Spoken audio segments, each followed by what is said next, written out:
প্রত্যেকটি খারাপ কাজের হিসাব আল্লাহ রাব্বুল আলামিনের কাছে দিতে হবে, ঠিক কিনা বলেন?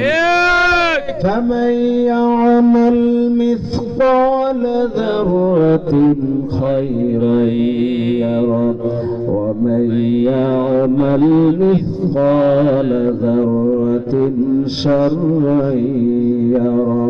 নিশ্চয় আল্লাহ রাব্বুল আলামিন দুনিয়ার মধ্যে যদি অনুপরিমাণ ভালো কাজ করো, যদি সামান্যটুকু ভালো কাজ করেও থাকো, আল্লাহ রাব্বুল আলামিনের কাছে ওই ভালো কাজের হিসাবও দিতে হবে।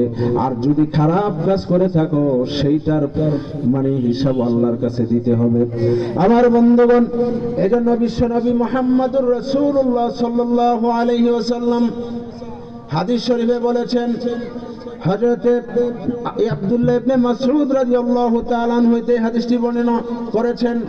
ওয়ান মাসউদ রাদিয়াল্লাহু তাআলা আনহু قال عن النبي صلى الله عليه وسلم, হযরত আব্দুল্লাহ ইবনে মাসউদ রাদিয়াল্লাহু তাআলা আনহু হতে বর্ণিত, তিনি বলেন নবী করিম সাল্লাল্লাহু আলাইহি সাল্লাম বলেছেন, লা তাজুলু কদম ইবনে বনি আদম হাত্তা ইউসালু আন 50।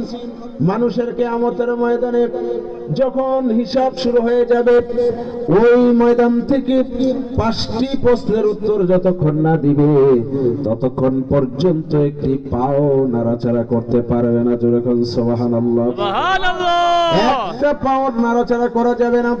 আগে হিসাব দিতে হবে, তারপরে সামনের দিকে যেতে হবে।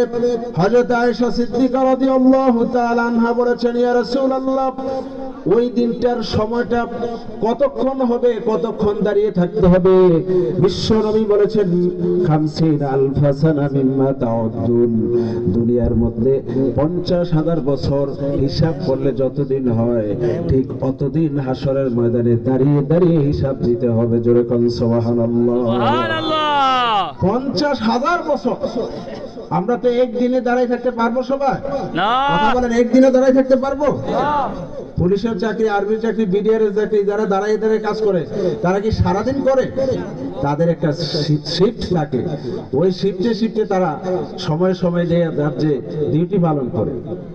আর সেদিন কিয়ামতের ময়দানে আল্লাহ রাব্বুল আলামিনের কাছে 50,000 বছর যতদিন লাগে অতদিন পর্যন্ত দাঁড়িয়ে দাঁড়িয়ে হিসাব দিতে হবে। এটা কি আপনাদের বিশ্বাস হয়? এই জন্য হবে কারণ আদম আলাইহিস সালাম থেকে শুরু করে আমাদের নবী মুহাম্মদুর রাসূলুল্লাহ সাল্লাল্লাহু আলাইহি সাল্লামের পর্যন্ত উম্মতের কোনো অভাব নাই। সবার হিসাব একদিনে হবে, একই মাঠে হবে, একের পর এক হিসাব হবে। এরপরে সামনের দিকে একজন একজন চলে যাবে। কিন্তু হিসাব নেওয়া শেষ পর্যন্ত আপনি যেখানে দাঁড়িয়ে থাকবেন সেখানেই দাঁড়িয়ে থাকতে হবে। এক কদমও আপনাকে সামনের দিকে যাওয়ার কোনো সুযোগ নাই। কয়টা প্রশ্ন করবে? 5টি প্রশ্নের উত্তর যদি আল্লাহ তাআলার কাছে না দিতে পারেন ততক্ষণ পর্যন্ত না দেওয়া পর্যন্ত আপনাকে সেখানে দাঁড়িয়ে থাকতেই হবে। আমার ভাইয়েরা, আল্লাহ রাসূল বলছেন, আন উমরিহি ফীমা আফনাহু, জীবনের সম্পর্কে প্রশ্ন করা হবে। ও রহিম ও আব্দুল করিম, তুমি যে দুনিয়াতে ছিলে তুমি কি কি কাজ করেছো? তোমার জীবনটা কিভাবে অতিবাহিত করেছো? তোমার জীবনের বিশাল একটা হায়াত তোমাকে দেওয়া হয়েছিল, তোমাদেরকে সৃষ্টি করা হয়েছিল। ওমা খালাকাতুল জিন্না ওয়াল ইনসা ইল্লা লিয়াবুদুন। তোমাদেরকে সৃষ্টি করা হয়েছে এবং জিন জাতিকে সৃষ্টি করা হয়েছে একমাত্র শুধুমাত্র কেবলমাত্র আল্লাহ রাব্বুল আলামিনের ইবাদত করার জন্য। ও দুনিয়ার মানুষ, তোমরা কি আমার ইবাদত করেছো কিনা? এই প্রশ্ন যখন আল্লাহ রাব্বুল আলামিন করবে, অনেক মানুষ সেখানে ধরা খেয়ে যাবে। আল্লাহ রাব্বুল আলামিন প্রশ্ন করার সাথে সাথে তাদের কলিজা গলার কাছে চলে আসবে আর বলতে বলতে থাকবে, আয় আল্লাহ তাআলা, আমরা তো তোমার জন্য কোনো কিছু করতে পারি নাই।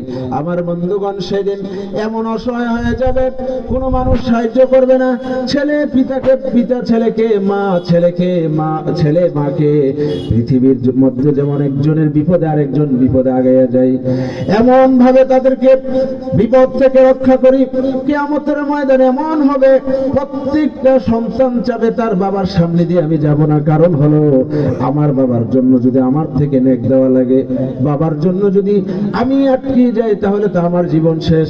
এই জন্য সেদিন ছেলেও বাবার পরিচয় দিবে না, বাবাও ছেলের পরিচয় দিবে না। সবাই চিন্তা করবে, আয় আল্লাহ আমাকে বিচার করে জান্নাতে বা একটা কিছু দান করে দাও। যেরকম সুবহানাল্লাহ।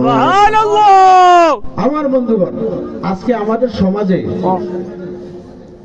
আমরা 5 ওয়াক্ত নামাজই পড়ি না।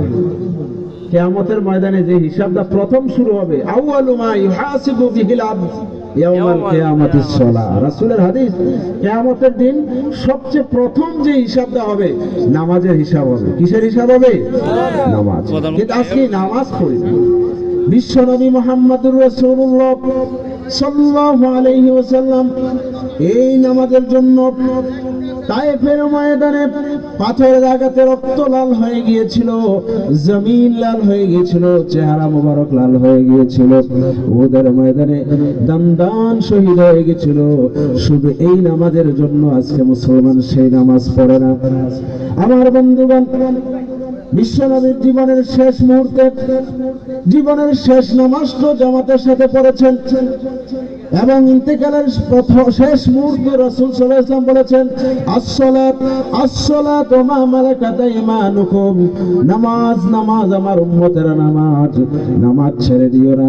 আর যারা কৃতদাস দাসী আছে, তোমার অধীনে কর্মচারী আছে, সকলের সাথে তুমি সুন্দর ব্যবহার করো। জোরে কোন সুবহানাল্লাহ। সুবহানাল্লাহ। নামাজ পড়া কি লাগবে? জোরে বলেন লাগবে। কাদের কাদের লাগবে একটু হাত তুলে দেখান তো দেখি। আল্লাহ আমাদের সকলকে কবুল করুক। সবাই বলে আমিন। আমাদেরকে 5 ওয়াক্ত নামাজ জামাতের সহিত যেন পড়তে পারি।